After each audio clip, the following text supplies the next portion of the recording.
Here are 5 reasons why the Alpinist is Seiko's best watch. Reason 1, the size. Reason 2, uniqueness. Reason 3, the dial. Reason 4, a total strap monster. And reason 5, the price and value.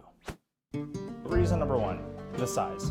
Judging from just the photos you see online, the Alpinist looks a lot larger than it does in person. In hand, it's a compact watch that's the perfect size for those who prefer smaller cases, but isn't at all dainty if you're used to wearing large dive watches. The Alpinist falls in the Goldilocks size at 38mm, which to me is the perfect sizing. Hey guys, this is Daniel here with Chrono Sapiens, and right now we're going to unlock the secrets of the Seiko Alpinist, the ultimate adventure watch you need now. So let's dive in and take a look.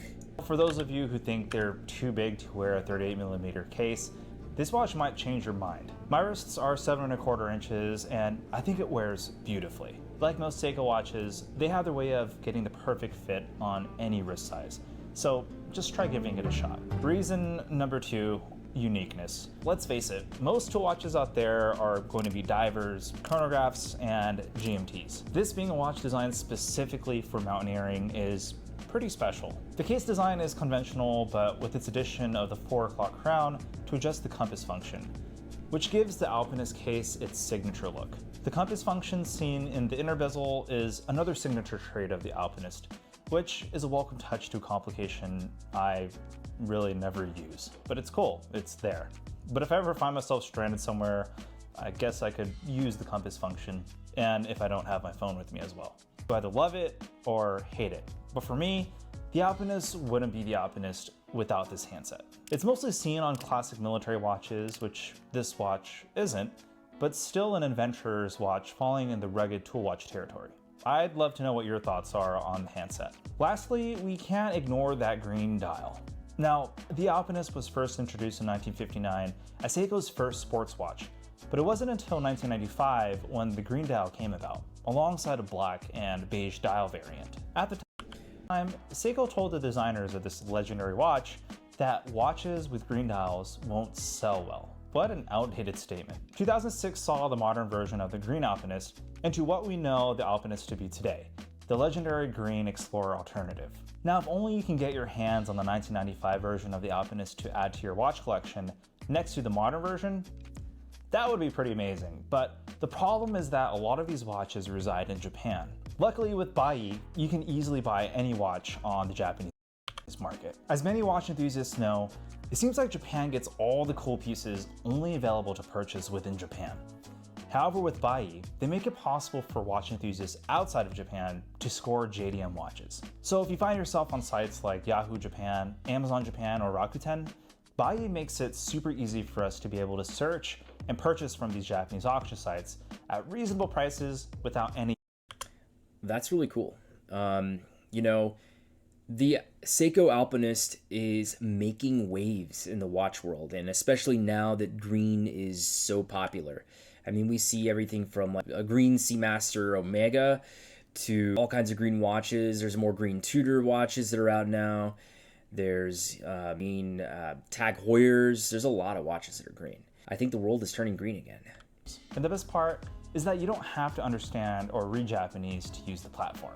So what Bai actually does is it makes the purchase themselves from these Japanese stores, gets them shipped to their warehouse, and then directly shipped over to you. Bai is kind enough to provide all of you watching with a 10% off coupon for your next order when you sign up using my link in the description below. So be sure to take advantage of this and snag your very own Alpinist from the 90s. You just never know. With Bai, you can basically buy anything from Japan. So thank you Bai for being the official sponsor of today's video. Reason 3, the dial. If green dials scare you, it helps that the green on the Alpinist is done tastefully. The designers of the Alpinist modeled the green color from their car and British fishing gear. It's a sophisticated British green that leans more almond green in a darker tone, which I think is absolutely brilliant. And before picking up this watch and seeing a bunch of professional photos of this online, I was a bit afraid of the green hue being too saturated. But due to its slight sunbursting effect on the dial, it's a super dynamic dial. In low light, it appears black, sometimes even a silvery gray, which is lovely. But in bright daylight, it turns into an intentional British racing green and faded olive green tones. You know, this isn't your typical tool watch. It's built for those who dare to conquer the world. And with its incredible strap adaptability, you can customize it for any occasion. So, really, I mean, this is not just any Seiko, and this isn't any tool watch. This is the Seiko Alpinist. I just love dials that play with the light. It almost feels as if you're wearing a different colored watch throughout the day. Reason number 4, a strap monster. Now, despite being green, the Alpinist is quite the strap monster. The crocodile strap that comes on with this watch is absolute trash. Just get rid of it. Although it's a classic look whenever you see photos of this green Alpinist online. But to really appreciate this watch, you need to swap it out for literally any other strap. Because the green sits in a neutral green tone and is highly dynamic in a variety of lighting situations, you can easily strap this for anything, kind of treating this watch as if it has a black dial. It mostly lives on this vintage green NATO strap, but lately the Hydroflex strap from Artem, a go anywhere or do anything type of strap, might be my new favorite combo for this versatile watch from Seiko. I feel like because of the fact that it has that gradient color, which we see now in more watches, I think that is what makes it so versatile with this. And yeah, I may sound like Captain Obvious, but I just thought it's worth mentioning. I just did a video covering these straps, so be sure to check it out if you haven't already. And lastly, reason number 5, the price and value.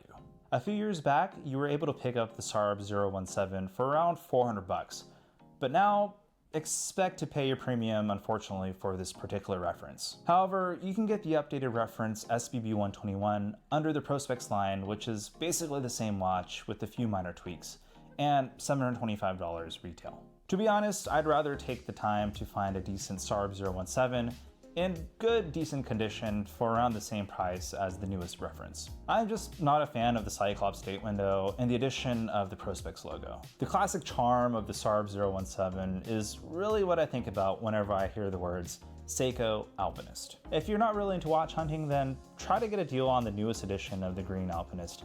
It never hurts to ask your local Seiko dealer for deals that they might have. For a lot of people just getting into the world of watches, I can easily see the Alpinist being their only watch. It wears super comfortably on the wrist at around 38 millimeters in diameter. It rocks Seiko's reliable 6R15 caliber, has a sapphire crystal, it's versatile enough to wear for formal occasions but can easily be taken out on adventures, and it has the heritage of Seiko's now legendary line of watches, and who doesn't love a bit of Japanese watch history in their collection? As a watch enthusiast cycling through many watches in my collection, whenever I have this Alpinist on my wrist, I always wonder how much better a watch could get. Almost dare I say, touching Grand Seiko territory. I would love for Grand Seiko to make a field watch as iconic as the Alpinist, and honestly, if they did, that would be my calling for Grand Seiko to enter my collection. I know you're excited to pick one up after watching this video, but please, before you go out there ready to buy one of these beauties, do so with extreme caution. There have been a lot of convincing fake Alpinists circulating the interwebs, so here's how to spot a fake Alpinist so you don't get burned. Interesting. Well, that was a really good video, and if you want to take a look at more of his videos, the channel is called Clicky Bezel. Thank you for tuning in. Please don't miss out on the ultimate blend of heritage, quality, and value that the Alpinist offers. That being said, this is Daniel with Mono Sapien, and I appreciate you taking the time to watch this video.